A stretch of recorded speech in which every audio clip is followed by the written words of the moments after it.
Hello mga mamis! Andito ngayon ako sa Maynila. Sana watch nyo po yung video po ay tungkol pa rin doon sa amin sa Negros. Pagtatrabaho sa tubuhan ang pinakapangunahing hanap buhay sa Negros.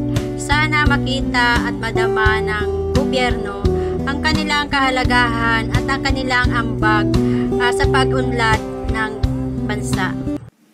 Let's go!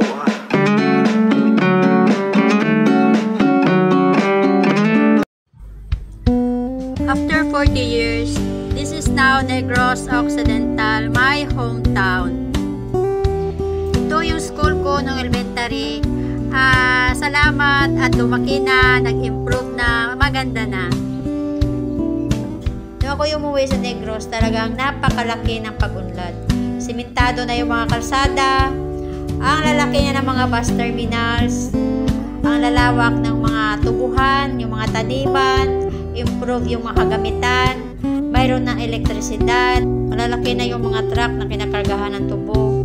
Pero yung mga bahay, yung buhay, yung mga pamumuhay ay hindi nagbago. Tulad pa rin ng dati. Masarap tumira sa probinsya, sariwa ang hangin, matahimik, maramdaman ang tunay na kahulugan ng salitang kahirapan. Alam kong hindi na kayang ibalik yung noon.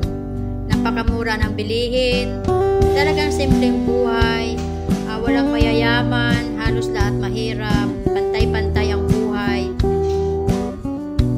At 350 ang sahod ng mga nagtatrabaho sa tubuhan. Talagang napakaliit at talagang sa mahal ng bilihin, kulang na kulang.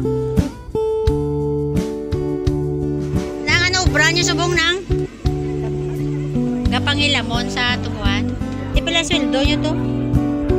Bali Pacquiao.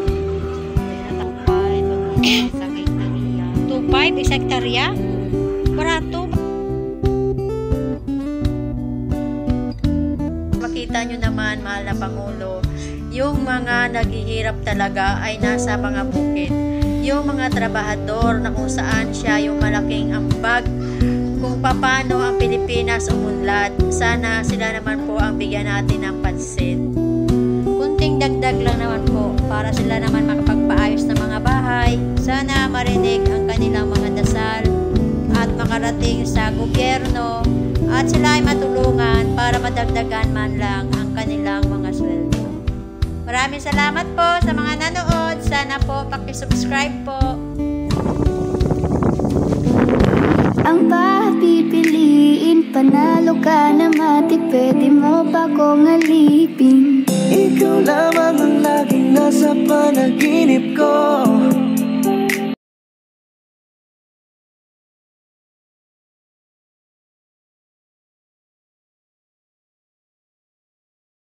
At talagang hindi ko ma-upload itong video ko dahil ako'y napapaiyak talaga. Naaawa ako doon sa sitwasyon doon sa amin sa Negros.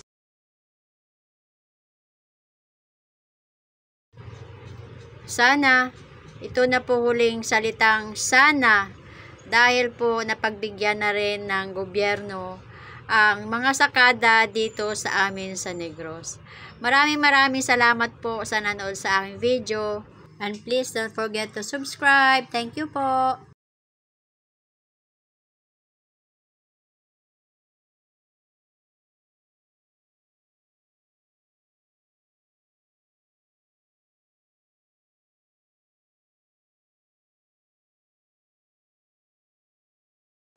Salamat din sa lahat ng mga pinsan ko nag-alaga sa akin.